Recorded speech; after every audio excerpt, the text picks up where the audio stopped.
ॐ जयन्ती मंगला काली भद्रकाली कपालिनी दुर्गा क्षमा शिवा धात्री स्वाहा स्वधा नमोस्तुते भगवत्यै नमः पराम्बिकायै नमः। तो चलिए हम लोग इंद्रियार्थ सन्निकर्ष को देख रहे थे। प्रत्यक्ष ज्ञान कारणीभूत इंद्रियार्थ सन्निकर्ष कितने प्रकार के हैं, तो हम लोगों ने देखा वो इंद्रियार्थ सन्निकर्ष 6 प्रकार के हैं, है ना। प्रत्यक्ष ज्ञान हेतु इंद्रियार्थ सन्निकर्ष षड्विधः। क्या क्या है वो 6 प्रकार? तो संयोगः, संयुक्त समवायः, संयुक्त समवेत समवायः, समवायः समवेत समवायः, विशेषण विशेष्य भावश्चेति। ये करके यहाँ पर इंद्रियार्थ सन्निकर्ष 6 बताए। ठीक हुआ। इसमें से जो पहले 3 सन्निकर्ष है कौन कौन? संयोगः, संयुक्त समवायः और संयुक्त समवेत समवायः। इन तीनों सन्निकर्षों को हम लोगों ने पिछले पाठ में विचार कर लिया। आप लोगों को सभी को समझ में आ ही गया होगा। एक बार खाली स्मरण कर लीजिए निष्कर्ष के रूप में कि संयोग सन्निकर्ष कहाँ पर होता है, संयुक्त समवाय सन्निकर्ष कहाँ होता है और संयुक्त समवेत समवाय सन्निकर्ष कहाँ होता है। एक बार निष्कर्ष के रूप में ध्यान रखिएगा। मूल ग्रंथ में तो एक एक उदाहरण मात्र प्रदर्शित किए हैं, लेकिन टीकाकारों ने बहुत सुंदर काम किया है। सभी पदार्थों को निकाल करके एक निष्कर्ष के रूप में बता दिया कि इनका ये प्रत्यक्ष, इन पदार्थ का ये प्रत्यक्ष होगा तो वहाँ पर ये सन्निकर्ष होगा। इस तरह से बहुत सुंदर रूप से निष्कर्ष निकाल के दिया है। तो सबसे पहला था संयोग सन्निकर्ष। वो संयोग सन्निकर्ष कहाँ होता है? तो ध्यान रखिएगा, द्रव्य प्रत्यक्षे संयोगः सन्निकर्षः। सीधा सीधा बोलना हो कि द्रव्य के प्रत्यक्ष में संयोग सन्निकर्ष होता है। अच्छा, द्रव्यों का प्रत्यक्ष किस किस इंद्रिय से होता है? तो ये भी हम लोगों ने पिछले पाठ में देखा था कि द्रव्य ग्राहक इंद्रिय कौन कौन है। तो चक्षुर इंद्रिय है, त्वगिंद्रिय है और मन इंद्रिय है। इस तरह से ये तीनों इंद्रिया द्रव्य ग्राहक इंद्रिय है, इनके द्वारा द्रव्य का प्रत्यक्ष होता है। आया कि नहीं आया? तो चलिए ध्यान रखिएगा, द्रव्य के प्रत्यक्ष में कौन सा सन्निकर्ष होता है, कारण होता है? तो संयोगः सन्निकर्षः। चाहे वो द्रव्य का प्रत्यक्ष चक्षुर इंद्रिय के द्वारा हो, चाहे वो द्रव्य का प्रत्यक्ष त्वगिंद्रिय के द्वारा हो, चाहे वो द्रव्य का प्रत्यक्ष आत्मद्रव्य का प्रत्यक्ष मन इंद्रिय के द्वारा हो, वो द्रव्य के प्रत्यक्ष में संयोग ही सन्निकर्ष होगा। क्योंकि इंद्रिया ये तीनों की सभी इंद्रिया वैसे द्रव्य के स्वरूपा है। यहाँ पर ये जो 3 इंद्रिया अभी हम लोगों को प्रकृत प्रसंग में आ रही है, चक्षुर इंद्रिय, त्वगिंद्रिय और मन इंद्रिय, ये भी द्रव्य स्वरूप है। और जिसका हम प्रत्यक्ष करने जा रहे हैं वो भी द्रव्य है। तो द्रव्य यो हो संयोग करके संयोग सन्निकर्ष होगा। बैठ गई बात? तो यही संयोग सन्निकर्ष की बात थी। नंबर 2 का सन्निकर्ष आया था संयुक्त समवाय सन्निकर्ष। कहाँ होता है भैया ये संयुक्त समवाय सन्निकर्ष? तो आचार्यों ने बताया कि द्रव्य समवेत का जब घ्राणज प्रत्यक्ष हो, चाहे रासन प्रत्यक्ष हो, चाहे चाक्षुष हो, चाहे स्पार्शन हो, चाहे मानस प्रत्यक्ष हो, उन सब जगह में वहाँ पर संयुक्त समवाय सन्निकर्ष कारण है। समझ में आए? द्रव्य समवेत का मतलब द्रव्य में समवाय संबंध से रहने वाले जो रूप आदि है, जैसे घटपट आदि द्रव्य में रूप समवाय संबंध से रहते हैं ना, तो वो रूप आदि क्या हुए? द्रव्य समवेत पदार्थ हुए। आया कि नहीं आया? तो वो जो द्रव्य समवेत, द्रव्य में समवाय संबंध से रहने वाले पदार्थ है रूपादि। एक उदाहरण के तौर पे रूप को रख लीजिए। तो ऐसे जो द्रव्य समवेत रूपादि पदार्थों का प्रत्यक्ष होगा, है ना, उन द्रव्य समवेत पदार्थों का जो प्रत्यक्ष होगा वो कौन सा प्रत्यक्ष? तो ध्यान रखिएगा 5 प्रत्यक्ष लिए। कौन कौन? तो घ्राणज, रासन, चाक्षुष, त्वाच और मानस, एक को छोड़ दिए, श्रौत्र प्रत्यक्ष छोड़ दिए है, क्योंकि द्रव्य प्रत्यक्ष का जो श्रौत्र प्रत्यक्ष होगा वहाँ पर ये सन्निकर्ष नहीं होने वाला है। पिछले पाठ में हम लोगों ने अच्छे से विचार किया था, तो ध्यान से द्रव्य समवेत घ्राणज, रासन, चाक्षुष, त्वाच, मानसेषु संयुक्त समवाय सन्निकर्ष, ये क्रम से हमने रख दिया। घ्राणज आदि प्रत्यक्षों के नाम है ना, ये पदकृत्य में भी लिखा है, लेकिन वो प्रत्यक्ष के नाम मतलब इधर उधर है, थोड़े क्रम से नहीं है। चाक्षुष से चालू किया है, फिर त्वाच, मानस, रासन, घ्राणज इधर उधर हो रहा है, तो इसलिए इस क्रम से हम लोग जिस क्रम से नाम याद किए हैं षड्विध प्रत्यक्षों के, तो उसी क्रम से बोलेंगे तो आपको भी बार बार भी बोलना होगा, तो दिक्कत नहीं होगी, वरना कोई छूट जाएगा, कोई आ जाएगा, ये सबको 2 बार बोल देंगे, ये सब समस्या होगी। ठीक हुआ? तो चलिए, क्या हो गया? द्रव्य समवेत घ्राणज, रासन, चाक्षुष, त्वाच, मानसेषु प्रत्यक्षेषु संयुक्त समवाय सन्निकर्ष, ये यहाँ पर कर दिया। ये दूसरा भी देख लिया। तीसरा कौन सा था?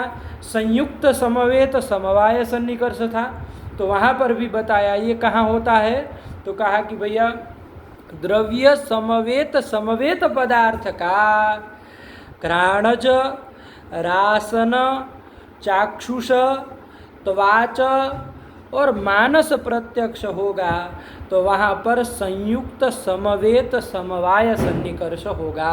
बैठ के बाद यहाँ भी श्रोत्र को छोड़े हैं, ध्यान रखिएगा, उसकी दोनों अब आगे देखने ही है, इसलिए ज़्यादा अब इसमें विस्तार नहीं करेंगे।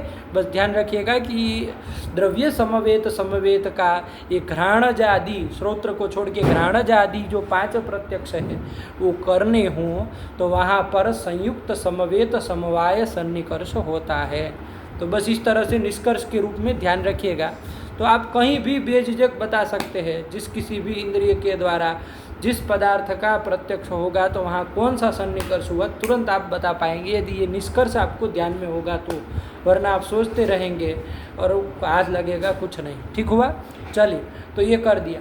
अच्छा, एक प्रश्न यहाँ अंतिम में आचार्य पदकृत्यकार ने किया था कि ये संयुक्त समवेत समवाय सन्निकर्ष ही मान लीजिए, पहले दोनों सन्निकर्ष संयोग और संयुक्त समवाय, इन पहले दोनों सन्निकर्ष को मत मानिए, हटा दीजिए, रहने दीजिए, केवल तीसरा सन्निकर्ष ही मानिए, उसी से द्रव्य का प्रत्यक्ष भी हो जाएगा, द्रव्य समवेत का भी प्रत्यक्ष हो जाएगा। द्रव्य समवेत का तो होता ही है तीसरे के द्वारा, आयक ने, लेकिन द्रव्य का और द्रव्य समवेत का भी प्रत्यक्ष इसी सन्निकर्ष से हो जाएगा। कौन सन्निकर्ष से? तीसरे सन्निकर्ष से, संयुक्त समवेत समवाय सन्निकर्ष से हो जाएगा। तो संयोग और संयुक्त समवाय, इन सन्निकर्ष को मानने की क्या जरूरत है, क्या आवश्यकता है? कोई आवश्यकता नहीं। ऐसी एक शंका वहाँ पर पदकृत्य में किए थे, उसका उत्तर भी हम लोगों ने पिछले पाठ में देख लिया कि यदि संयोग और संयुक्त समवाय ये दोनों सन्निकर्षों को नहीं मानेंगे तो आत्मा का प्रत्यक्ष जो मन इंद्रिय के द्वारा होता है और आत्म समवेत पदार्थों का सुख दुख आदि का जो प्रत्यक्ष मन इंद्रिय के द्वारा होता है, उस प्रत्यक्ष की अनुपपत्ति हो जाएगी, क्योंकि वहाँ पर ये संयुक्त समवेत समवाय सन्निकर्ष बन ही नहीं पाएगा, क्योंकि आत्मा निरवयव पदार्थ है, तो वहाँ संयुक्त समवेत समवाय आदि घट ही नहीं पाएगा। तो न आत्मा का मन इंद्रिय के द्वारा प्रत्यक्ष हो पाएगा, न आत्मगत जो गुण है, आत्म समवेत जो सुख दुख आदि है, उनका भी प्रत्यक्ष नहीं हो पाएगा, उनके अनध्यक्षत्व की आपत्ति आएगी। इसका वारण करने के लिए आपको संयोग सन्निकर्ष भी मानना पड़ेगा, संयुक्त समवाय सन्निकर्ष को भी मानना पड़ेगा। ये हम लोगों ने पिछले पाठ में यहाँ तक विचार कर लिया था और तीनों सन्निकर्षों को अच्छे से देख लिया। कौन कौन सन्निकर्ष हो गए? संयोग हो गया, संयुक्त समवाय हो गया, संयुक्त समवेत समवाय भी हो गया। इस तरह से तीनों सन्निकर्षों को हम लोगों ने देख लिया। अब चौथे सन्निकर्ष में हम लोगों को जाना है, देखना है कि भाई चौथा सन्निकर्ष कौन है? समवाय सन्निकर्ष। तो कस्य केन इंद्रियेण कस्य पदार्थस्य प्रत्यक्षे समवायः सन्निकर्षः, जिज्ञासा होगी कि नहीं होगी कि भाई किसी इंद्रिय के द्वारा किस पदार्थ का प्रत्यक्ष करना हो तो वहाँ पर समवाय सन्निकर्ष होता है। तो उसी को आचार्य बता रहे हैं कि श्रोत्रेण शब्द साक्षात्कारे समवायः सन्निकर्षः, श्रोत्रेंद्रिय के द्वारा श्रवणेन्द्रिय के द्वारा शब्द का साक्षात्कार करना हो, शब्द साक्षात्कारे जननीये, शब्द साक्षात्कार यदि करना हो तो वहाँ समवाय सन्निकर्ष होता है। आया कि नहीं आया? क्यों समवाय सन्निकर्ष होगा तो उसी को आगे स्पष्ट कर दे रहे हैं कि भाई कर्ण विवरवर्ती आकाशस्य श्रोत्रत्वात् शब्दस्य आकाश गुणत्वात् गुणगुणिनोश्च समवायात्, कि ये जो यहाँ श्रोत्रेंद्रिय है ना, वो श्रोत्रेंद्रिय क्या पदार्थ है उसको समझ लीजिए, शब्द जो है वो क्या है उसको समझ लीजिए, तो आपको समझ में आ जाएगा कि श्रोत्रेंद्रिय का और उस शब्द अर्थ का शब्द का कौन सा सन्निकर्ष होगा, ये आपको स्पष्ट हो जाएगा। तो उसी चीज़ को आचार्य यहाँ पहले समझा रहे हैं कि कर्ण विवरवर्ती जो आकाश है वही श्रोत्रेंद्रिय है। कहने का तात्पर्य श्रोत्रेंद्रिय आकाश रूप है, आकाश स्वरूप है ना। आया भी था, हम लोग तो पहले देखे भी थे, कर्ण शस्कुल्यवच्छिन्नम नभः श्रोत्रम, कर्ण शस्कुल्यवच्छिन्न जो नभ है यानी कि आकाश है वही श्रोत्र है, वही श्रोत्रेंद्रिय है। तो श्रोत्रेंद्रिय कौन सी है? आकाश स्वरूप है। लेकिन कोई भी आकाश को श्रोत्रेंद्रिय नहीं कहेंगे, घटाकाश पटाकाश को श्रोत्रेंद्रिय नहीं कहेंगे, अपितु ये जो कर्ण शस्कुल्यवच्छिन्न जो आकाश है, कर्ण विवरवर्ती जो आकाश है उसी को श्रोत्रेंद्रिय कहेंगे। बैठ गई बात? तो कहने का तात्पर्य श्रोत्रेंद्रिय आकाश स्वरूप है और शब्द जो है वो आकाश का ही गुण है, शब्दस्य आकाश गुणत्वात्, शब्द जो है वो आकाश का ही एक गुण है, शब्द गुणकम आकाशम, शब्द आकाश में ही समवाय संबंध से उत्पन्न होता है, आकाश का ही वो गुण है। तो अब ध्यान दीजिए, श्रोत्रेंद्रिय हुई आकाश स्वरूप और शब्द उसी का गुण है, उसी में समवाय संबंध से उत्पन्न होता है। तो श्रोत्रेंद्रिय जो कि आकाश स्वरूप है और शब्द जो गुण है उन दोनों का क्या सन्निकर्ष होगा? समवाय सन्निकर्ष होता है। गुण गुणिनोश्च समवायात्, गुण और उसका गुणी वो दोनों के बीच कौन संबंध होता है? सन्निकर्ष होता है, समवाय संबंध होता है। इसलिए श्रोत्रेंद्रिय के द्वारा आकाश स्वरूप इस श्रोत्रेंद्रिय के द्वारा जब शब्द का प्रत्यक्ष करते हैं हम तो वहाँ पर श्रोत्रेंद्रिय का और उस शब्द पदार्थ का दोनों का क्या सन्निकर्ष होगा? समवाय सन्निकर्ष होगा। बैठ गई बात?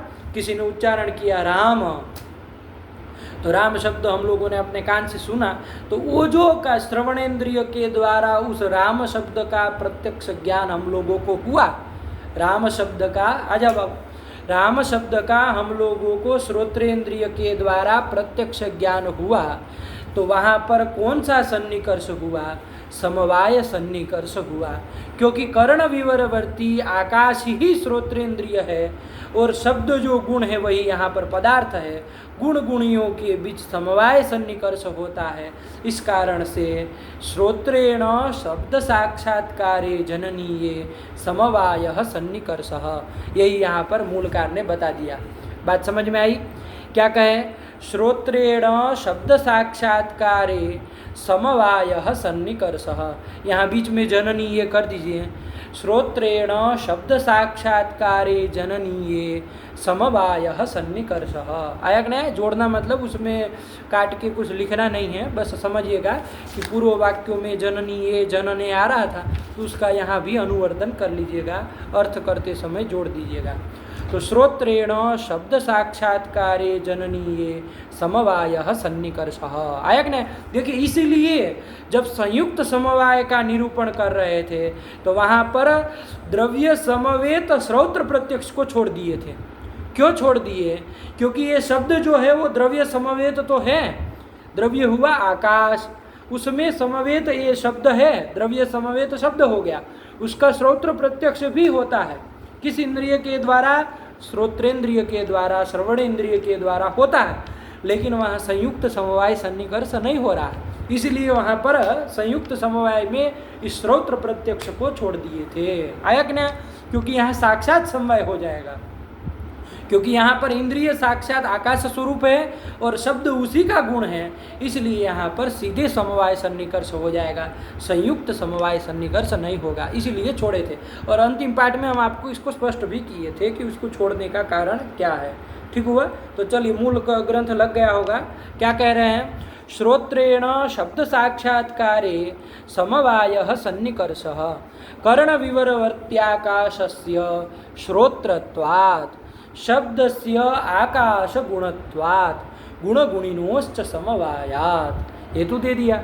और गुण गुणियों के बीच चूंकि समवाय होता है, इसलिए यहाँ पर समवाय सन्निकर्ष हो जाएगा।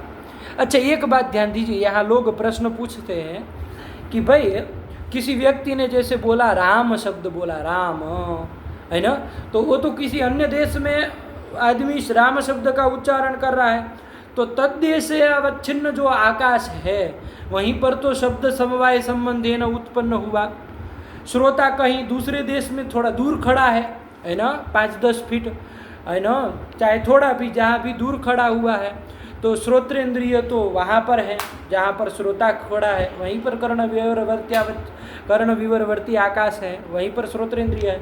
और वक्ता जो है उसने राम शब्द बोला, वो अन्य देश में खड़ा है, तो जो राम शब्द उत्पन्न हुआ वो तो तद्देशावच्छिन्न आकाश में तद्देश में उत्पन्न हुआ। तो यहाँ पर श्रोत्रेंद्रिय का और उस शब्द गुण का सन्निकर्ष कैसे होगा? दोनों का संबंध कैसे होगा? अब यहाँ पर आप ये भी नहीं कह सकते कि श्रोत्रेंद्रिय जो है वो वहाँ शब्द तक गई। क्यों नहीं कह सकते? क्योंकि श्रोत्रेंद्रिय आकाश स्वरूप है, आकाश में कोई क्रिया नहीं होती है। क्रियावत द्रव्य कौन कौन है? मूर्त द्रव्य कौन कौन है? पृथ्वी, जल, तेज, वायु और मन, यही मूर्त द्रव्य है। क्रिया वाले द्रव्य यही 5 द्रव्य है। आकाश आदि जो द्रव्य है, आकाश, काल, दिक और आत्मा, इनमें कोई क्रिया नहीं होती है। तो आप ये भी नहीं कह सकते कि श्रोत्रेंद्रिय उस देश में गई।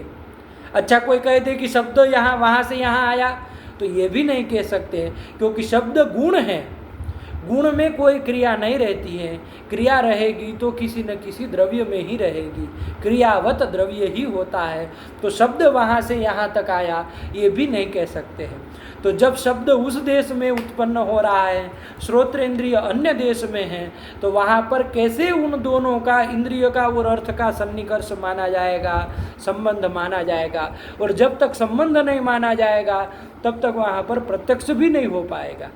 ये सब शंका यहाँ पर इस प्रसंग में करते हैं। तो इसका समाधान क्या देंगे? तो ध्यान रखिएगा, जैसे जल के मध्य में एक यदि पत्थर को फेंकते हैं, जल मध्य यदि किसी पाषाण को, पत्थर को फेंकते हैं, तो वहाँ पत्थर जाके गिरता है जल में, और वहाँ पर क्या होता है? एक तरंग उठती है। सबसे पहले वो तरंग उठ करके क्या करते हैं? वो दूसरी तरंग को उत्पन्न करती है, दूसरी तरंग तीसरी तरंग को, तीसरी चौथी को, इस तरह क्रमशः एक एक तरंग अपने उत्तरवर्ती तरंग को उत्पन्न करते जाती है। यही विचितरंग न्याय इसको कहते हैं। तो उस विचितरंग न्याय न, जैसे वो तरंग एक के बाद एक, प्रथम तरंग दूसरी को, दूसरी तीसरी को, तरंग को उत्पन्न की, वैसे ही जब वक्ता ने राम शब्द का उच्चारण किया तो वहाँ पर जो वो राम शब्द उत्पन्न हुआ वो 10 दिशाओं में एक एक राम शब्द को उत्पन्न कर देगा। जैसे वो पहली तरंग ने दूसरी तरंग को उत्पन्न की, वैसे ही वो एक राम शब्द जो वक्ता के द्वारा उच्चरित हुआ, वो राम शब्द अग्रे अग्रे आगे आगे एक एक राम शब्द को क्या कर देगा? उत्पन्न कर देगा, 10 दिशाओं में उत्पन्न कर देगा, है ना, एक एक राम शब्द को। फिर दूसरा जो राम शब्द है वो तीसरे को उत्पन्न करेगा, तीसरा चौथे को, चौथा पांचवें को, पांचवा छठे को, और अंत तो गत्वा जहाँ श्रोत्रेंद्रिय श्रोता है वहाँ पर श्रोत्रेंद्रिय आकाश में अंत, वहाँ पर शब्द उत्पन्न होता है और उस शब्द का श्रोत्रेंद्रिय के साथ संबंध हो जाएगा। जो श्रोत्र देशावच्छेदेन कर्ण विवर्तवर्ती आकाश देशावच्छेदेन जो शब्द उत्पन्न हुआ उसका प्रत्यक्ष वहाँ पर उस शब्द का प्रत्यक्ष हो जाता है। आया कि नहीं? तो वहाँ पर उस शब्द का और श्रोत्रेंद्रिय का सन्निकर्ष इस तरह से हो जाता है। तो ध्यान रखिएगा, यही विचितरंग न्याय न समाधान देते हैं। ठीक हुआ? और वो शब्द दसों दिशाओं में एक एक शब्द को उत्पन्न करेगा और दसों दिशाओं में एक एक, मान लीजिए राम शब्द उत्पन्न हुआ तो दसों राम शब्द एक एक और राम शब्द को उत्पन्न करेंगे और वो उसके आगे उसके आगे उसके आगे, तो वो उस वैसे उत्पन्न करते जाएंगे। तो इस तरह से जो श्रोत्र देशावच्छेदेन जो राम शब्द उत्पन्न होगा उसका श्रोत्रेंद्रिय के साथ संबंध बन जाएगा और वो संबंध कौन सा बनेगा? तो समवाय सन्निकर्ष ही होगा। और वो समवाय सन्निकर्ष जो ही हुआ उसके उत्तर क्षण में प्रत्यक्ष ज्ञान हो जाएगा राम शब्द का। ठीक हुआ? तो चल यही क्रम है, बस ये सब चीज़ जाने रही हैं क्योंकि लोग इसमें शंका जरूर कर देते हैं कि भाई सन्निकर्ष कैसे बनता है। तो चलिए ध्यान रखें, चक्षुर आदि इंद्रियों में वो समस्या नहीं है। चक्षुर इंद्रिय से घट का प्रत्यक्ष होता है तो वहाँ समस्या नहीं है कि भाई चक्षुर इंद्रिय तो यहाँ पर है और घट वहाँ पर है तो कैसे सन्निकर्ष। यहाँ चक्षुर इंद्रिय चली जाती है वहाँ तक, अर्थ पदार्थ पर्यंत जाती है और वहाँ सन्निकर्ष हो जाता है और प्रत्यक्ष हो जाए। श्रोत्रेंद्रिय में और चक्षुर इंद्रिय में सन्निकर्ष की समस्या नहीं थी, घ्राणेन्द्रिय में भी समस्या नहीं है। घ्राणेन्द्रिय में भी पुष्प आदि लगा देते हैं ना, तो संयुक्त समवाय सन्निकर्ष आदि जो भी सन्निकर्ष गंध के साथ घ्राणेन्द्रिय का बन जाता है हो जाता है। रसनेन्द्रिय में भी समस्या नहीं है क्योंकि हम मुंह में तो डालना पड़ेगा पदार्थ तभी तो रस का प्रत्यक्ष होगा, तो वहाँ भी सन्निकर्ष उस रस के साथ रसनेन्द्रिय का बन जाता, कहीं समस्या नहीं। बस यहाँ थोड़ी श्रोत्रेंद्रिय में दिक्कत होती है तो उसका ये विचितरंग न्याय न समाधान दीजिएगा। बन गई बात? तो ये मूल ग्रंथ यहाँ का हो गया समवाय सन्निकर्ष का। अब देखिए इसका पदकृत्य किया जाए। अच्छा, यहाँ पदकृत्य में हमारे पास जो पुस्तक है उसमें एक थोड़ी गड़बड़ हुई है। ये जो श्रोत्रेण शब्द साक्षात्कारे ग्रंथ का जो पदकृत्य है वो यहाँ न लिख के आगे लिख दिया है। तो आपके पास देख लीजिएगा, जो भी प्रति हो, जो भी पुस्तक हो जहाँ की छपी हुई हो सकता है कि श्रोत्रेण शब्द साक्षात्कारे का पदकृत्य साथ में ही लिखा हो तो कोई दिक्कत नहीं। लेकिन जैसे ये चौखम बाकी कहाँ की छपी हुई है, चौखम बाकी है, तो इसमें यहाँ पर क्या कर दिए हैं, इसका पदकृत्य आगे लिखे हैं, है ना, अग्रिम ग्रंथ के साथ जोड़ दिए हैं। तो उसको अभी चूँकि उसका क्रम है तो उसको पढ़ ही लिया जाए। देखिए क्या लिखे हैं पदकृत्य में, समवाय सन्निकर्षम उदाहरति। समवाय सन्निकर्ष का चौथा सन्निकर्ष है उसका उदाहरण दे रहे हैं। तो मूल में श्रोत्रेण ग्रंथ के द्वारा दिया ही, श्रोत्रेण शब्द साक्षात्कारे समवाय सन्निकर्ष, तो वही कर दिए। चलिए, जननीये इति शेषः। देखिए हम आपको बताए भी थे कि जननीये का अनुवर्तन कर लीजिएगा, ऊपर वाले वाक्यों से ले आइएगा। तो श्रोत्रेण शब्द साक्षात्कारे जननीये, तो जननीय इसमें जोड़ देना है, जननीय समवायः सन्निकर्षः। चलिए अब क्या कह रहे हैं, ननु से एक शंका उठा रहे। देखिए दूसरी शंका क्या कह रहे हैं भैया, ननु श्रोत्र शब्दयोः कथम समवाय इति अपेक्षमाणं प्रति तम उपपाद्य दर्शयति। अच्छा कुछ नहीं है, वो आगे के ग्रंथ का अवतरण ही बना दिया कि श्रोत्र इंद्रिय का और शब्द जो पदार्थ है उन दोनों का समवाय सन्निकर्ष कैसे होता है ना। तो उसको ही अब ऐसी जिज्ञासा, इति अपेक्षमाणम शिष्यम प्रति, ऐसी जिज्ञासा करने वाले शिष्य के प्रति तम उपपाद्य दर्शयति कि श्रोत्रेंद्रिय का और शब्द का समवाय सन्निकर्ष कैसे होता है। तो उसी को मूल ग्रंथकार स्पष्ट कर रहे कर्णेति ग्रंथ के द्वारा कि कर्ण विवरवर्ती जो आकाश है वही श्रोत्रेंद्रिय है। जब आपको बता दिए कि श्रोत्रेंद्रिय क्या चीज़ है तो आप स्पष्ट हो जाएगा कि श्रोत्रेंद्रिय जो है वो आकाश स्वरूप ही है, शब्द उसी का गुण है। तो दोनों के बीच, गुण गुणी के बीच समवाय सन्निकर्ष हो जाएगा। ये विधिवत उपादन करके आपको स्पष्ट कर रहे हैं, वही कह रहे बेटी बात, और कुछ नहीं अवतरण बनाया। ननु श्रोत्र शब्दयोः कथम समवायः इति अपेक्षमाणं शिष्यं प्रति तम उपपाद्य दर्शयति कर्णेति। कर्णविवरवर्ती आकाशस्य श्रोत्रत्वात् शब्दस्य आकाश गुणत्वात् गुणगुणिनोश्च समवायात्। इस ग्रंथ के द्वारा समवाय सन्निकर्ष क्यों हुआ, शब्द श्रोत्रेंद्रिय का और शब्द का, उसी को दिखाया गया है। चलिए आप लोगों को समझ में आ गया है, कोई दिक्कत नहीं है। आगे क्या कह रहे हैं, अतः समवायस्य नित्यत्वेन शब्द प्रत्यक्षे को व्यापारः। हाँ, ये बड़ी मार्मिक शंका है कि नहीं है, ये बड़ी अच्छी शंका है कि समवायस्य नित्यत्वेन शब्द प्रत्यक्षे को व्यापारः। हालांकि हम लोगों के लिए नहीं है। क्यों? क्योंकि प्रत्यक्ष प्रमाण का जब हम लोग लक्षण कर रहे थे, विचार कर रहे थे, प्रत्यक्ष ज्ञान करणम प्रत्यक्ष प्रमाणम, तो उस प्रसंग में वहाँ न्याय बोधिनिकार ने बहुत अच्छे से इसी शंका को किया था और उसका समाधान भी दिया था। तो कोई हम लोगों के लिए नहीं है, लेकिन इस चीज़ को यहाँ जरूर विचार करना ही चाहिए। तो पदकृत्यकार वही शंका की है। क्या शंका है, ध्यान दीजिए। समवायस्य नित्यत्वेन शब्द प्रत्यक्षे को व्यापारः। हम लोग ये कहते हैं ना, इंद्रिय करण है, इंद्रिय के द्वारा इंद्रियार्थ सन्निकर्ष हुआ और तब जाकर के उन पदार्थों का प्रत्यक्ष ज्ञान हुआ। ये क्रम हम लोग करते हैं। तो इंद्रिय को करण मानते हैं, इंद्रियार्थ सन्निकर्ष को व्यापार मानते हैं और प्रत्यक्ष ज्ञान को कार्य मानते हैं। ये तो हम लोग करते ही है, जानते ही आप लोग। यहाँ पर समस्या ये है कि आपने इंद्रियार्थ सन्निकर्ष को व्यापार माना, इंद्रियार्थ सन्निकर्ष को व्यापार माना। व्यापार का लक्षण है तज्जन्यत्वे सति तज्जन्य जनकत्वम। करण से वो जन्य होना चाहिए और करण से जो जन्य है उसका जनक भी होना चाहिए, तभी वो व्यापार कहलाएगा। अब यहाँ पर आइए, श्रोत्रेंद्रिय के द्वारा जो शब्द का प्रत्यक्ष ज्ञान हो रहा है, वहाँ पर बीच में जो इंद्रिय और अर्थ का सन्निकर्ष है वो व्यापार बनेगा। वो सन्निकर्ष क्या है, तो वो समवाय सन्निकर्ष है। श्रोत्रेंद्रिय के शब्द साक्षात्कार, श्रोत्रेंद्रिय के द्वारा शब्द साक्षात्कार करने में कौन सन्निकर्ष है, समवाय सन्निकर्ष है, वो व्यापार है। तो व्यापार में व्यापार का लक्षण जाना चाहिए। तो समवाय में कैसे लक्षण जाएगा, नहीं जा पाएगा। क्यों नहीं जा पाएगा? क्योंकि समवाय नित्य है, समवाय नित्य है, नित्य संबंध समवाय कहते हैं ना, तो नित्य संबंध है समवाय। तो उस समवाय में तज्जन्यत्वे सति तज्जन्य जनकत्व रूप व्यापार का लक्षण नहीं जाएगा। दूसरा तो चला जाएगा खैर, लेकिन प्रथम दल नहीं जाएगा। तज्जन्यत्व, तज्जन्यत्व मतलब करणजन्य। करण कौन है? श्रोत्रेंद्रिय करण है, तो उससे जन्य होना चाहिए। तो श्रोत्रेंद्रिय से समवाय उत्पन्न होता है क्या? अरे समवाय तो नित्य पदार्थ है, उसमें श्रोत्रजन्यत्व दल जाएगा ही नहीं। दूसरा चला जाएगा, श्रोत्रजन्य जनकत्व चला जाएगा।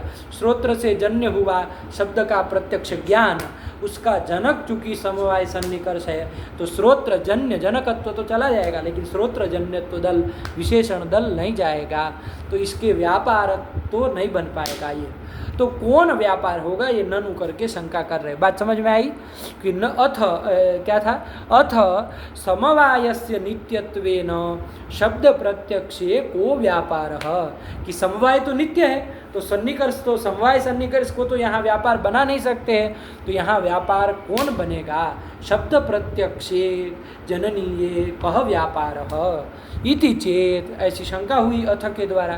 तो उसका समाधान दे रहे हैं कि शब्द श्रोत्र मन संयोगो वा इति गृहाण। बहुत सुंदर है ना, क्या कि भैया शब्द को ही क्या मान लो, व्यापार मान लो, अथवा तो श्रोत्र मन संयोग को व्यापार मान लो, तो उससे काम चल जाएगा। वही लिखे, शब्द श्रोत्र मन संयोगो वा इति गृहाण, ये स्वीकार कर लो, इसको व्यापार मान लो, तो कोई दिक्कत नहीं है। पहले क्या कहा, शब्द को मान लो। अच्छा, शब्द को व्यापार का लक्षण उसमें भी तो जाना चाहिए। तो देखिए क्या है, शब्द को व्यापार मान लेंगे। श्रोत्रेंद्रिय के द्वारा शब्द का प्रत्यक्ष ज्ञान हो रहा है, तो वहाँ पर व्यापार किसको मान लेंगे? करण तो आपका श्रोत्रेंद्रिय बनेगी, कार्य हुआ शब्द का प्रत्यक्ष ज्ञान, मध्यवर्ती व्यापार कौन बनेगा? तो कहा शब्द को ही बना लो, बन जाएगी। कैसे बन जाएगा? क्योंकि श्रोत्र, ये जो शब्द है वो श्रोत्रेंद्रिय क्या चीज़ है? आकाश स्वरूप ही है। तो आकाश जो है वो शब्द का कारण होता है, समवायी कारण, क्योंकि शब्द जो है वो आकाश में ही समवाय संबंध है ना उत्पन्न होता है। तो आकाश क्या है? शब्द का समवायी कारण है। तो और श्रोत्रेंद्रिय क्या चीज़ है? आकाश स्वरूप है। तो आकाश से मतलब श्रोत्रेंद्रिय से जन्य शब्द हुआ कि नहीं हुआ? श्रोत्रेंद्रिय चूँकि आकाश स्वरूप है और आकाश चूँकि शब्द का कारण है, तो आकाश से ही शब्द उत्पन्न होता है। समवाय संबंध है ना, आकाश में ही उत्पन्न होता है। तो श्रोत्रेंद्रिय जन्यत्वम शब्द में चला जाएगा, शब्द में चला गया। और शब्द है इसीलिए तो शब्द का प्रत्यक्ष ज्ञान हुआ। शब्द नहीं होता तो प्रत्यक्ष ज्ञान नहीं हो पाता, तो दूसरा दल भी घट जाएगा। श्रोत्रेंद्रिय से जो जन्य शब्द का प्रत्यक्ष ज्ञान, उसका जनक भी शब्द है। अरे शब्द है इसीलिए तो शब्द का प्रत्यक्ष ज्ञान हुआ। तो इस तरह से श्रोत्रेंद्रिय जन्यत्व भी शब्द में चला गया। श्रोत्रेंद्रिय शब्द जन्यत्व क्यों गया? क्योंकि श्रोत्रेंद्रिय आकाश स्वरूप है और आकाश चूँकि कारण होता है शब्द का, है ना, समवायी कारण होता है, इसलिए आकाश स्वरूप श्रोत्रेंद्रिय जन्यत्वम शब्द में चला गया। और श्रोत्रेंद्रिय जन्य प्रत्यक्ष ज्ञान जनकत्व भी शब्द में आ गया। इस तरह से शब्द जो है वो क्या बन जाएगा? व्यापार बन जाएगा। तो इसी को स्वीकार कर लो। बहुत सुंदर समाधान दिए कि शब्द को ही व्यापार मान लो, तो ये कर दिया। और दूसरा क्या कह रहे हैं कि अथवा चलो इसको न बनाना हो तो श्रोत्र मनः संयोगो इंद्रियार्थ, ये समाधान आपको न्यायबोधिनी ने भी दिया था जब वहाँ शंका की थी इस तरह की कि भाई समवाय नित्य होता है तो सन्निकर्ष कौन बनेगा। तो वहाँ पर इन्होंने ये वाला समाधान दिया था, आप लोगों को ध्यान होगा कि भाई इंद्रिय मनः संयोग को ही हम व्यापार बना लेंगे, है ना, इंद्रिय मनः संयोग। क्योंकि प्रत्यक्ष ज्ञान होने में एक क्रम है। सबसे पहले आत्मा मनसा युज्यते, मनः इंद्रियेण, इंद्रियम अर्थेन, ततः प्रत्यक्षम। ये क्रम है, हम लोग देखे भी थे इस क्रम को। तो यहाँ पर इंद्रिय और अर्थ का जो सन्निकर्ष है उसको व्यापार न बना, क्योंकि वो तो समवाय पड़ेगा जो कि नित्य है, तो वो तो व्यापार न बना करके इंद्रिय और मन का जो संयोग है उसी को व्यापार बना लेंगे। तो इंद्रिय श्रोत्रेंद्रिय और मन के साथ संयोग जो हुआ उसमें तो घट जाएगा, उसमें भी लक्षण घट जाएगा, क्योंकि इंद्रिय मन का जो संयोग है वो श्रोत्रेंद्रिय से जन्य है कि नहीं है? अरे श्रोत्रेंद्रिय है तभी तो उसके साथ संयोग हुआ। तो श्रोत्रेंद्रिय जन्यत्व भी इंद्रिय मन श्रोत्रेंद्रिय मन संयोग में चला गया। और श्रोत्रेंद्रिय और इंद्रिय और श्रोत्रेंद्रिय क्षम्यता श्रोत्रेंद्रिय और मन का संयोग हुआ तभी तो जाकर के प्रत्यक्ष हो पाया। यदि मन कहीं अन्यत्र लगा हो तो कोई कितना शब्द बोलता रहे तो वहाँ पर प्रत्यक्ष नहीं होता। जैसे आदमी जब सोया रहता है ना, जब उसका मन पूरी तरह नाड़ी में प्रवेश कर जाता है तो वहाँ उसका तब तो श्रोत्रेंद्रिय के साथ कोई संयोग है नहीं, सन्निकर्ष है नहीं, आत्म मन संयोग भी नहीं है, तो वहाँ पर प्रत्यक्ष ज्ञान नहीं होता है। चाहे कोई कितना बोलता रहे, आपको नहीं पता होता है सोए होते। तो इस तरह से या तो अन्यत्र कहीं मान लीजिए मन लगा हुआ है, आप कुछ तो लग गए हैं किसी चीज़ को बारीकी से देख रहे हैं, किसी ग्रंथ को पढ़ रहे हैं, तो कोई आपको बुलाया, आपको ध्यान ही पता ही नहीं चला कोई कितना शब्द किया, आप कहें हमने सुना ही नहीं। क्यों? क्योंकि इन श्रोत्रेंद्रिय का और मन का संयोग हुआ ही नहीं, इसलिए वहाँ पर प्रत्यक्ष नहीं हुआ। तो इससे क्या निकल के आया कि श्रोत्रेंद्रिय से जन्य जो प्रत्यक्ष ज्ञान है उसका जनक भी श्रोत्र मनः संयोग है, इसलिए तज्जन्यत्व भी चला गया, तज्जन्य जनकत्व भी चला गया। क्या मतलब? श्रोत्रेंद्रिय जन्यत्व भी चला गया और श्रोत्रेंद्रिय जन्य प्रत्यक्ष ज्ञान जनकत्व भी चला गया। किसमें? श्रोत्र मनः संयोग में चला गया। क्योंकि यहाँ उसी की बात है, इसलिए श्रोत्र का नाम लेके कह रहे हैं कि श्रोत्र मनः संयोग में चला गया तो लक्षण समन्वय हो जाएगा, तो उसी को व्यापार बना लीजिए। तो दो समाधान दे दिए कि शब्द श्रोत्र मनः संयोगो वा इति गृहाण, इसको स्वीकार कर लो, इसको व्यापार मान लो, तो कोई दिक्कत नहीं है। अच्छा, पदकृत्यकार ने तो केवल यही शंका की, न्यायबोधिनीकार ने तो और भी जो शंका कर दी थी, केवल यही थोड़ी ना समवाय आ रहा है। देखो दूसरा संयोग तो चलो कोई दिक्कत नहीं थी, दूसरा था संयुक्त समवाय सन्निकर्ष, वहाँ भी तो वो समवाय स्वरूप पड़ रहा है, तो वहाँ पर भी तो समस्या होगी, उसको भी तो व्यापार नहीं माना जा सकता है क्योंकि समवाय तो नित्य है। तो संयुक्त समवाय में भी ये समस्या है, संयुक्त समवेत समवाय भी समवाय स्वरूप ही पड़ रहा है अंततोगत्वा, तो इसलिए उसमें भी समस्या है। समवाय तो यहाँ शुद्ध समवाय है, उसमें तो समस्या है ही है। आगे जो समवेत समवाय आ रहा है अगला सन्निकर्ष, उसमें भी चूंकि वो समवाय स्वरूप पड़ रहा है, तो इन चारों में समस्या थी, है ना।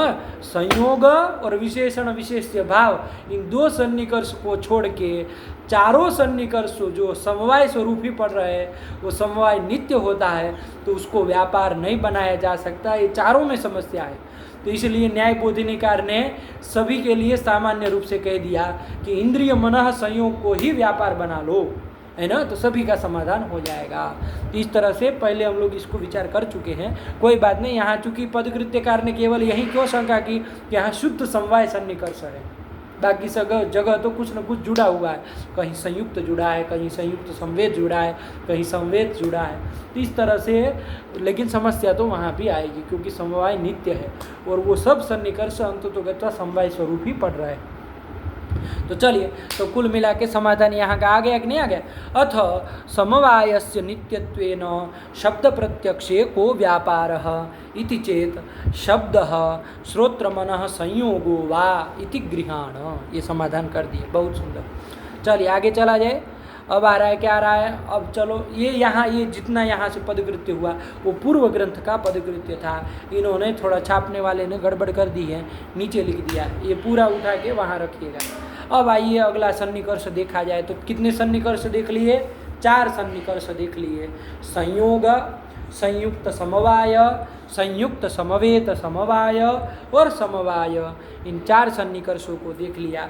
अब 5वां सन्निकर्ष आ रहा है समवेत समवाय। अब ये कहाँ होता है भैया?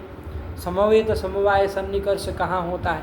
किस इंद्रिय के द्वारा किस अर्थ का प्रत्यक्ष करना हो तो वहाँ समवेत समवाय सन्निकर्ष होता है। तो उसका समाधान आचार्य कर रहे मूलकार अन्नम भट्ट जी। क्या?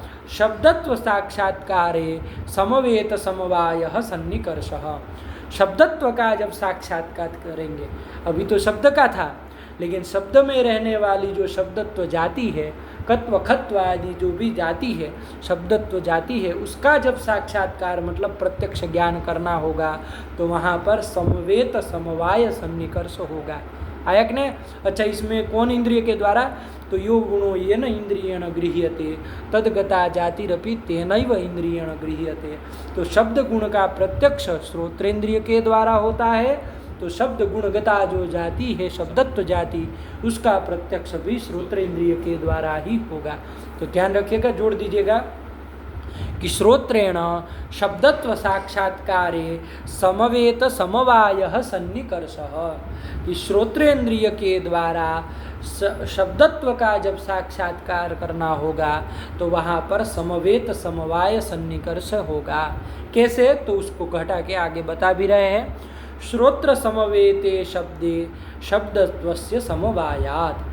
श्रोत्र में समवाय, श्रोत्रेंद्रिय आकाश स्वरूप है, ये जाने रहिए। तो उसमें समवाय संबंधे न रहने वाला कौन है? शब्द है। तो श्रोत्र समवेत हुआ शब्द, और उस शब्द में समवाय संबंधे न शब्दत्व जाति रहती है। तो श्रोत्रेंद्रिय का और उस शब्दत्व जाति का कौन सन्निकर्ष हुआ? समवेत समवाय सन्निकर्ष हुआ। घटा लीजिए, श्रोत्रेंद्रिय से श्रोत्रेंद्रिय का समवेत कौन हुआ? श्रोत्रेंद्रिय में समवेत कौन है? शब्द है। उसमें समवाय संबंधे न शब्दत्व रहता है, तो समवेत समवाय सन्निकर्ष हो गया श्रोत्रेंद्रिय का और शब्दत्व जाति का। तो वही घटा के बता भी रहे कि श्रोत्र समवेते शब्दे शब्दत्वस्य समवायात्। कि श्रोत्र में समवाय संबंध से रहने वाला जो शब्द है, श्रोत्र समवेत जो शब्द है, उसमें शब्दत्व समवाय संबंध से रहता है। तो क्या निकला? कि समवेत समवाय सन्निकर्ष होगा। ठीक हुआ? चलिए यही कह दिए। मूल लग गया कि नहीं? शब्दत्व साक्षात् श्रोत्रेण, ये जोड़ दीजिए, श्रोत्रेण शब्द साक्षात्कारे जननीये समवेत समवायः सन्निकर्षः। श्रोत्र समवेते शब्दे शब्दत्वस्य समवायात्। चलिए क्या लिख रहे हैं? पदकृत्य देख लिया जाए। एक, हाँ, ये ध्यान दीजिए, ये जो शब्दत्व है वो द्रव्य समवेत समवेत है। द्रव्य हुआ आकाश, उसमें समवेत हुआ शब्द, उसमें समवेत हुआ शब्दत्व, तो द्रव्य समवेत समवेत है, इसका श्रोत्र प्रत्यक्ष होता है। लेकिन यहाँ पर कौन सन्निकर्ष? समवेत समवाय सन्निकर्ष, वो तीसरे वाला नहीं। इसलिए तीसरे सन्निकर्ष में भी पदकृत्य में छोड़े थे, आप लोगों को ध्यान होगा। द्रव्य समवेत समवेत का चाक्षुषादि में तो हो जाएगा, लेकिन द्रव्य समवेत समवेत का श्रोत्र प्रत्यक्ष जो होगा तो वहाँ वो तीसरा सन्निकर्ष नहीं होगा, क्योंकि वहाँ संयुक्त समवेत समवाय घट ही नहीं पाएगा। श्रोत्र इंद्रिय से संयुक्त ऐसे आगे घट ही नहीं पाएगा, इसलिए वहाँ श्रोत्र को छोड़ दिए थे तीसरे सन्निकर्ष में। आयक ने पदकृत्य में, और हम लोग संकेत किए भी थे उस समय। तो चलिए इसको जाने रहिएगा। तो कौन होगा यहाँ पर? समवेत समवाय ही सन्निकर्ष होगा। पदकृत्यकार क्या कह रहे हैं? शब्दत्वेति प्रतिक्रिय है ना, ये पदकृत्य इसका है, इस ग्रंथ का है। शब्दत्वेति श्रोत्रेण जननीये इति अनुकर्ष शेषौ। अच्छा हाँ, मूलकार ने श्रोत्रेण नहीं लिखा है, जननीय भी नहीं लिखा है, तो कह रहे हैं कि श्रोत्रेण और जननीय इति अनुकर्ष शेषौ। अनुकर्ष कर लीजिएगा एक का, और एक शेष मतलब जोड़ दीजिएगा, है ना। श्रोत्रेण क्रम से लगा दीजिए, श्रोत्रेण इति अनुकर्षणीय, मतलब श्रोत्रेण का अनुवर्तन ले आइएगा। पूर्व वाक्य में श्रोत्रेण था ना, श्रोत्रेण शब्द साक्षात्कार है, तो वहाँ से श्रोत्रेण का यहाँ अनुवर्तन कर लीजिएगा। और जननी ये शब्द तो पूर्व में भी नहीं था, यहाँ भी कहाँ से लाएंगे? अनुवर्तन से आएगा, तो उसके लिए लिखा कि उसको शेष मतलब उसका अध्याहार कर लीजिएगा, उसको अध्याहार करके जोड़ लीजिएगा। तो दोनों चीज़ों को जोड़ना है, श्रोत्रेण का अनुवर्तन करके इसमें जोड़ना है, और जननीय का अध्याहार कर लीजिएगा, शेष आयक ने। तो वही लिखे श्रोत्रेण जननीय इति अनुकर्ष शेषौ। हो गया, चलिए यही कर दिए। तो क्या वाक्य बन जाएगा? ये दोनों जोड़ देंगे तो श्रोत्रेण शब्दत्व साक्षात्कारे जननीय समवेत समवायः सन्निकर्षः, है ना। चलिए यही, और कुछ तो लिखा नहीं पदकृत्यकार ने। आगे चला जाए तो ये 5 सन्निकर्ष हो गए। कौन कौन? संयोगः, संयुक्त समवायः, संयुक्त समवेत समवायः, समवेत समवायः, समवेत समवायः, ये हो गए। अब अंतिम आ रहा है विशेषण विशेष्य भावः। ये सन्निकर्ष कहाँ होता है? किस इंद्रिय के द्वारा किस पदार्थ का प्रत्यक्ष करना हो, तो वहाँ ये छठा सन्निकर्ष होता है, बताना पड़ेगा। तो उसी को मूलकार बता रहे हैं। अभाव प्रत्यक्षे विशेषण विशेष्य भाव सन्निकर्षः, कि अभाव का जब प्रत्यक्ष होगा, जिस किसी इंद्रिय से होगा, वो अभाव का जब प्रत्यक्ष ज्ञान होगा, तो वहाँ कौन सा सन्निकर्ष होगा?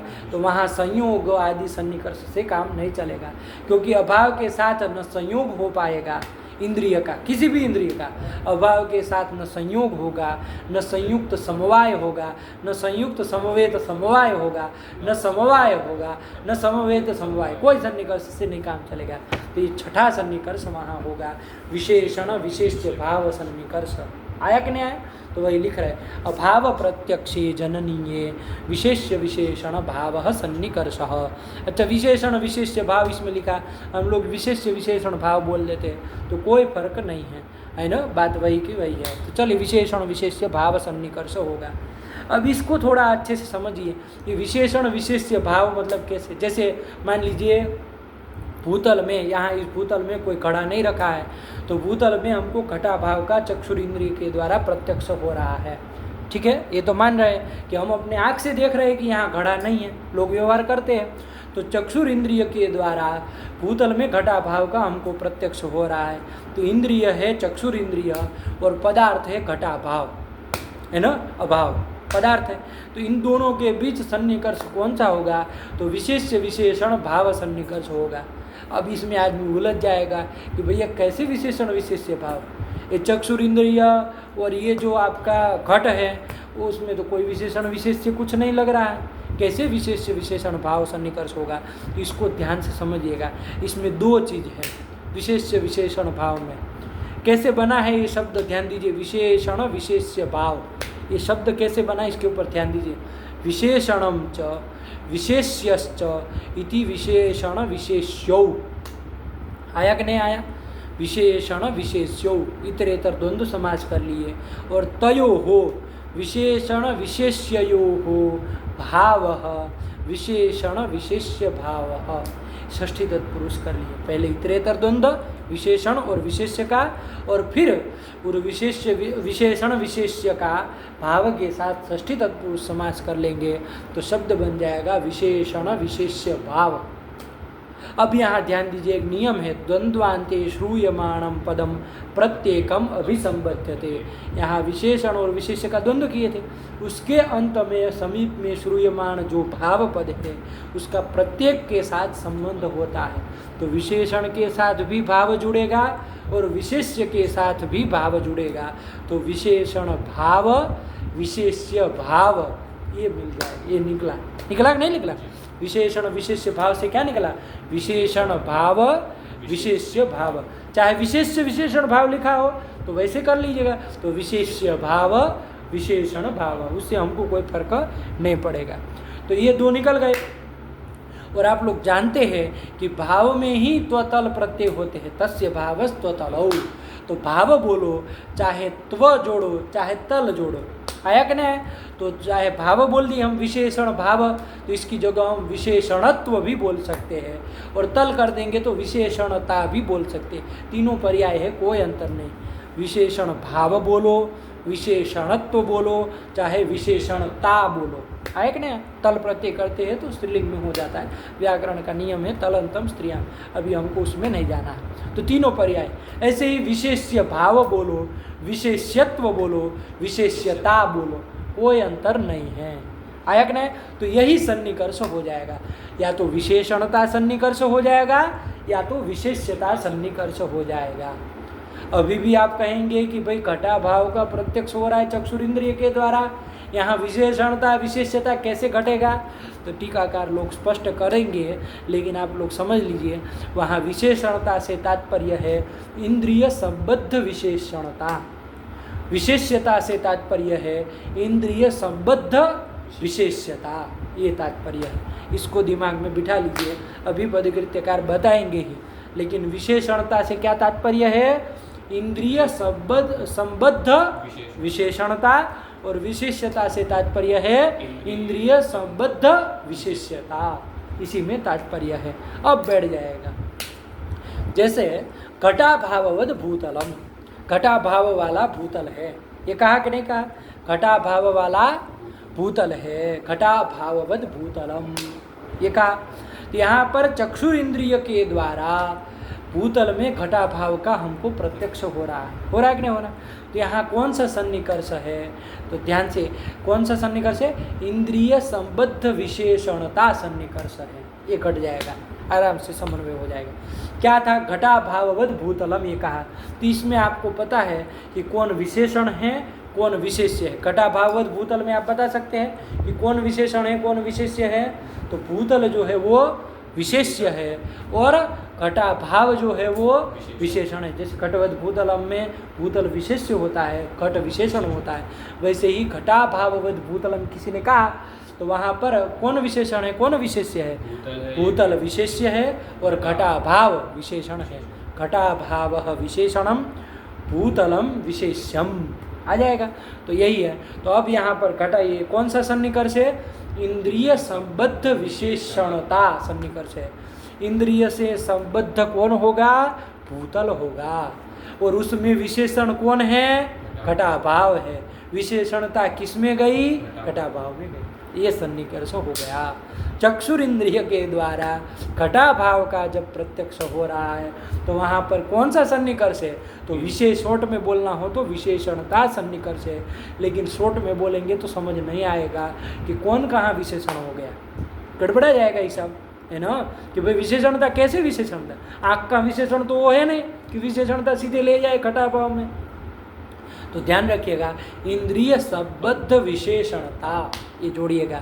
इंद्रिय चक्षुरिंद्रिय, उससे संबद्ध हुआ भूतल, और उसमें विशेषण है घटा भाव, विशेषणता है घटा भाव में। तो इंद्रिय संबद्ध विशेषणता, इंद्रिय छोड़ के यदि स्व शब्द भी बोल दो, स्व संबद्ध विशेषणता तो भी चलेगा। आया कि नहीं? स्व से इंद्रिय को ही पकड़ना है, ये बोल देते हैं इंद्रिय संबद्ध विशेषणता। तो ये सन्निकर्ष हो जाएगा चक्षुर इंद्रिय का और घटा भाव का। तो वही लिखा है अभाव प्रत्यक्षे विशेषण विशेष्य भाव सन्निकर्ष। देखिए आगे लिख भी रहे हैं ये स्वयं मन्नम भट्ट जी, घटा भाववद भूतलम इत्यत्र चक्षु संयुक्ते भूतले घटा भावस्य विशेषणत्वात्। चक्षु से संयुक्त संबद्ध हुआ कौन हुआ?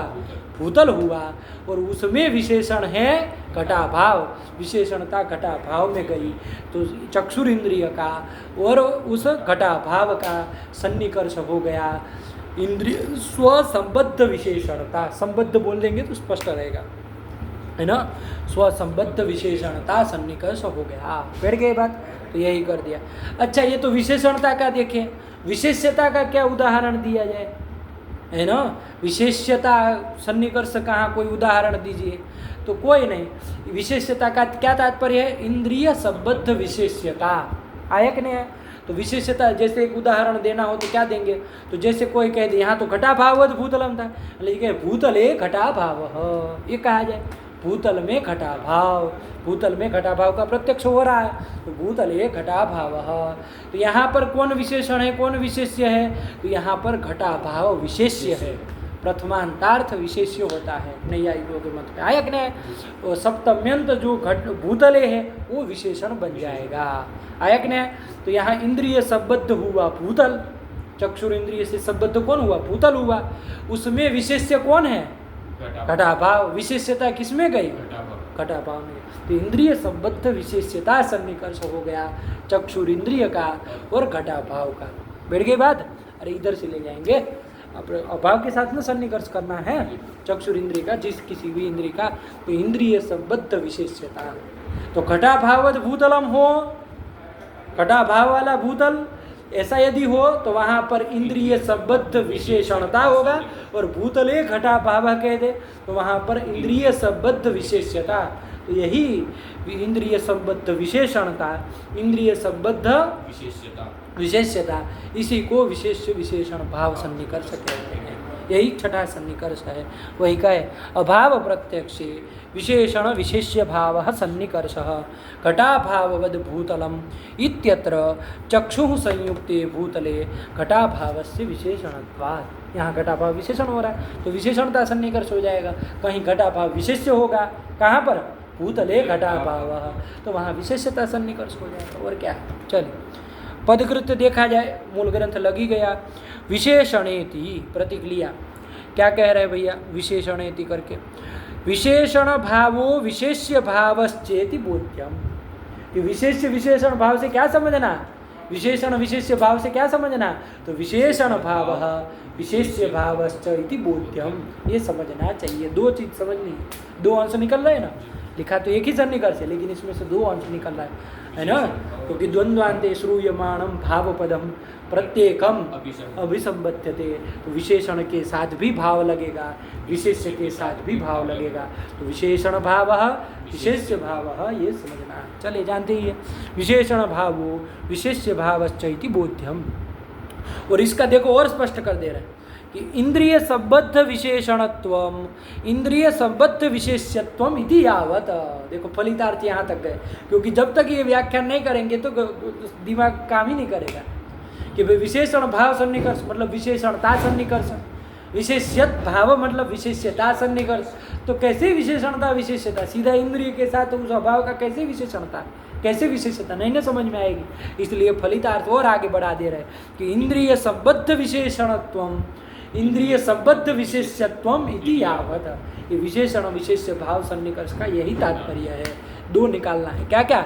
इंद्रिय संबद्ध विशेषणत्वम इंद्रिय संबद्ध विशेष्यत्वम, वही लिखा है इंद्रिय संबद्ध विशेषणत्वम इंद्रिय संबद्ध विशेष्यत्वम इति यावत।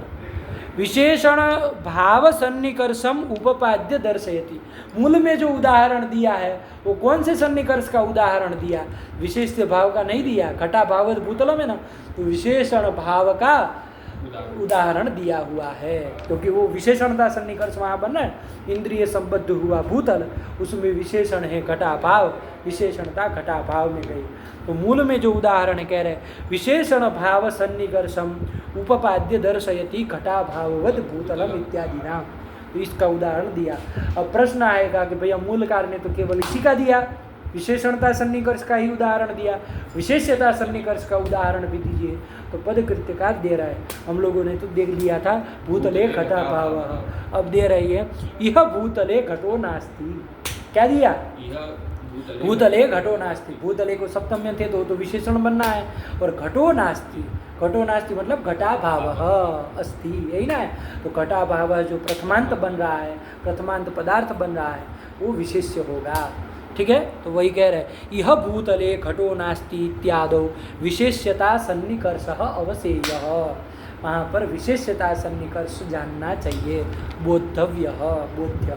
आयक ने क्यों घटा लीजिए, विशेष्यता सन्निकर्ष मतलब इंद्रिय संबद्ध विशेष्यता, ये जब बोलेंगे तभी घट पाएगा, वरना सीधा विशेष्यता किसी के बस की बात नहीं है, सीधा घटा नहीं पाएगा। इंद्रिय संबद्ध हुआ भूतल, इंद्रिय संबद्ध हुआ भूतल, उसका विशेष्य है घटा भाव, विशेष्यता घटा भाव में गई तो इंद्रिय संबद्ध विशेष्यता सन्निकर्ष हो गया, यही कर दी। तो यह भूतले घटो नास्ति इत्यादो विशेष्यता यानी कि इंद्रिय संबद्ध विशेष्यता सन्निकर्ष अवसेय। अवसेय मतलब ज्ञातव्य, जानना चाहिए, बोधव्य। क्यों भैया? सप्तम्यंतस्य विशेषणत्वात्, हेतु भी दे दिए कि भूतले जो सप्तम्यंत है वो यहाँ विशेषण बनेगा। ठीक है, तो चलिए दोनों सन्निकर्ष ध्यान में आई गए। विशेषण विशेष्य भाव सन्निकर्ष मतलब क्या? तो दो, इंद्रिय संबद्ध विशेषणत्वम और इंद्रिय संबद्ध विशेष्यत्वम। अरे तो बोलो चाहे तल बोलो, कोई अंतर नहीं। चलो ये कर दिया यहाँ का मूल ग्रंथ, बहुत सुंदर है, एकदम स्पष्ट कर दिया। चलिए तो ये यहाँ तक का, तो 6 सन्निकर्ष इसी के साथ हो गए। कौन कौन? संयोग, संयुक्त समवाय, संयुक्त समवेत समवाय, समवाय समवेत समवाय, विशेषण विशेष्य भाव।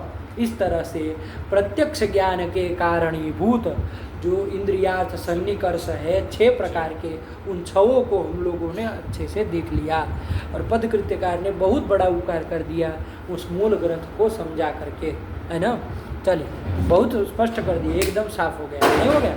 चलिए और अब आगे क्या आ रहा है? अब बस इस प्रत्यक्ष ज्ञान का यहाँ उपसंहार आगे के ग्रंथ के द्वारा कर रहे हैं। एवं सन्निकर्ष षट्कजन्यम ज्ञानम प्रत्यक्षम।